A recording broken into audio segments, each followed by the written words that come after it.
काला नमक धान समस्या या समाधान। लगभग 3000 वर्षों से भगवान बुद्ध के प्रसाद से उत्पन्न काला नमक धान मृत्युप्राय था। इसका क्षेत्रफल अब 80,000 हेक्टेयर, अकेले गोरखपुर जिले में 15,000 हेक्टेयर में है। स्थानीय बाजार और निर्यात पर रोक। यह सब PRDF संस्था की विकसित प्रजातियों KN3 बौना काला नमक, 101 बौना काला नमक, 102 काला नमक किरण प्रमाणीकरण किसान की आमदनी तिगुनी तथा उपभोक्ता की अभिरुचि जगाने से हुआ। बाजार में नकली बीज, यहाँ तक कि सफ़ेद काला नमक का बीज भी धड़ल्ले से बिका। सरकार को इस पर सख्ती दिखानी होगी। विश्व का सर्वश्रेष्ठ चावल इसके पोषक गुणों के कारण घोषित हुआ। काला नमक चावल में 2 गुना प्रोटीन, 3 गुना लोहा, 4 गुना जिंक का पता लगा है। यह शुगर फ्री और मधुमेह के रोगी के लिए पात्र है। इस उपयोगी चावल को स्कूलों के माध्यम से भोजन में शामिल होना चाहिए।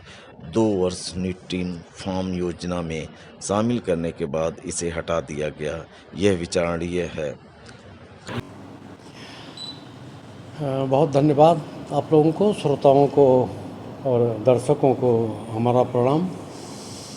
मैं डॉक्टर रामचेत चौधरी, अध्यक्ष PRDF संस्था गोरखपुर का हूँ। संयुक्त राष्ट्र संघ से सेवानिवृत्त या यूँ कहीं आज़ाद होकर ये हम 2006 दिसंबर से गोरखपुर में बसे हैं और जब से काला नमक के ऊपर ये अनुसंधान चल रहा है। कारण ये था कि लौटने के बाद, जब हम 35 साल के बाद विदेश से लौटे तो लोगों से पूछा कि यहाँ के किसानों की क्या समस्या है। बोले किसानों की समस्या तो नहीं है, लेकिन एक यहाँ धान हुआ करता था जिसका नाम था काला नमक। मुझे भी याद आया कि हमारे भी घर में लगता था ये, और जब 35 साल बाद हम लौटे हैं बाहर से तो हमारे घर में खुद ख़त्म हो गया काला नमक का लगना। फिर हमने कोशिश की जानने की कि आखिर क्यों ख़त्म हुआ। लोगों ने कहा इसकी कोई प्रजाति नहीं है, स्वाद और सुगंध इसका जो है गायब हो गया है। तो इस नाते इसका फिर बीज बनाना हमने शुरू करना था। तो बीज किसका बनाना है, तो 250 किस्म की किस्में हमने एक मुट्ठा धान इकट्ठा किया किसानों से। उसमें से जो सबसे अच्छा था उसको काला नमक 3 या KN3 नाम से उसको केंद्र सरकार से नोटिफाई करवाया, और नोटिफाई करने के बाद ये इसका बीज बना के हम लोग किसानों को देने लग गए। लोगों ने इसको सराहा कि हाँ साहब, इसमें स्वाद और सुगंध दोनों तो आ गया, बहुत अच्छा है। लेकिन तो हमने कहा लेकिन क्या? बोले कि ये 2 मीटर 2.5 मीटर लंबा होता, गिर जाता है, मशीन से कटाई संभव नहीं है, और पैदावार इसकी 10 क्विंटल प्रति एकड़ से ज़्यादा नहीं होती है। तो काला नमक की खेती एक तरह से घाटे का सौदा हो गया है। तो स्वाद सुगंध तो वापस आ गया। मैंने कहा बहुत अच्छी बात है, बहुत अच्छी बात है, कम से कम कुछ चीज़ तो मिली हमें। फिर हमने उसको छोटा किया, संकरण करके, क्रॉस करके छोटी वैरायटी से। तो बौना काला नमक 101 आया, वो बौना हो गया। कहाँ 2 मीटर और 2.5 मीटर का, और कहाँ वो 1 मीटर से कम पौधा हो गया। उपज बढ़ गई, लेकिन गुणवत्ता थोड़ी उतनी अच्छी नहीं थी। उसको सुधार के फिर हमने बौना काला नमक 102 बनाया। बौना काला नमक 102 भी उत्तर प्रदेश सरकार कृषि विभाग और केंद्र सरकार से इसको नोटिफाई कराया। नोटिफाई कराने के बाद इसका बीज जो है बनना शुरू हो गया। अच्छा, किसानों को देना शुरू किया, किसानों को पसंद आया। बोले साहब और इसमें सुधार की गुंजाइश है। तो अभी जो सबसे अच्छी प्रजाति है हमारी वो है काला नमक किरण। इसमें जो चावल की गुणवत्ता है वो उसके बराबर है, जैसा कि आप देखेंगे चावल में कि चावल की गुणवत्ता जो है KN3 के बराबर है। इसकी उपज जो है, जो हम इसका बीज देते हैं, उपज इसकी दुगनी है। KN3 की दुगनी उपज है कि 20 क्विंटल से कम इसकी पैदावार प्रति एकड़ नहीं होगी। 24-25 भी होती है अच्छे किसानों के घर पे। तो इस नाते अब ये सर्वोत्तम वैरायटी है, और इसका रकबा जो 2000 में सिमट गया था अब 80,000 हेक्टेयर पहुंच चुका है। साहब, अगर किसान आपसे संपर्क करना चाहे कैसे करें, क्योंकि काफ़ी कमेंट्स आते हैं जी। जी, हम उसकी भी चर्चा अभी थोड़ी बाद में करेंगे। अभी हमें कहानी पूरी कर लें। तो उसके बाद जो है इसको बचाने की भी मुहिम चलाई, क्योंकि आपने बासमती का किस्सा सुना होगा कि अमेरिका ने पेटेंट करा लिया था, हमने काला नमक को पेटेंट करा लिया। अब कोई भी देश दुनिया का, कोई भी संस्था दुनिया की इसको पेटेंट नहीं करा सकती कि हमने अपने देश के किसानों के नाम इसको पेटेंट कराया है। उसके बाद इसका भौगोलिक सूचकांक बनाया कि ये उत्तर प्रदेश के 11 ज़िलों में ही पैदा करके लोग इसके ऊपर काला नमक लिख के बेच सकते हैं। भौगोलिक सूचकांक ये 2030 तक अभी वैलिड है, चलेगा। तो इस तरह से जो पहला सवाल ये था कि आखिर काला नमक पर ये हमको पद्मश्री का सम्मान क्यों मिला, तो 4 प्रजातियाँ इसकी दी गई हमने। इसका जैविक खेती का तरीका निकाला। जैविक खेती के में तमाम भ्रांतियाँ थी कि ये जो है जहाँ जैविक खेती शुरू हुई वहाँ इसकी पैदावार कम हो जाएगी। हमने सिद्ध कर दिया कि पैदावार बढ़ेगी, कम नहीं होगी जैविक खेती से। तो अभी जैविक खेती, और इसमें अगर आप देखेंगे तो जैविक खेती का ये मुहर है भारत सरकार का। ये तो जितना भी हम किसान का बिकवाते हैं जैविक खेती, जैविक उत्पाद के रूप में जैविक काला नमक इस समय बाज़ार में बिक रहा है।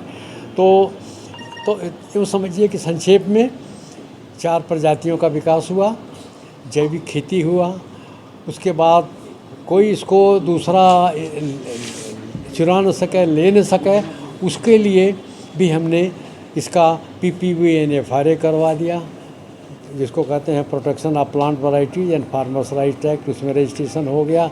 तो इस कारण से ये जो हैं ये अब रकबा बढ़ा, और तो और ये विदेश में भी जा रहा है। अभी पिछले साल तक 550 कुंटल ये गया था अकेले सिंगापुर में, 100 कुंटल नेपाल गया, 10 कुंटल दुबई गया। और इस वर्ष तो अभी रोकने के बाद, जो सरकार ने रोक लगाई थी थोड़ी, उसका रोक खुलवाने के बाद जो हैं ये आगे इसका, तो इन सब चीज़ों का मिला जुला असर ये रहा कि हमारे राष्ट्रपति भी यहाँ आई थी गोरखपुर, प्रधानमंत्री आए थे, उन्होंने भी खाया, सराहा काला नमक को।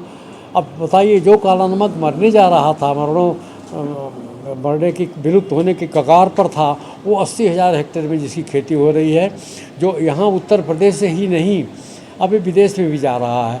तो इन्हीं सब बातों को लेके राष्ट्रपति महोदय ने तय किया कि हमको पद्मश्री सम्मान दिया जाए। सर, इसके रेट वगैरह क्या है, कहाँ पर उपलब्ध होते हैं?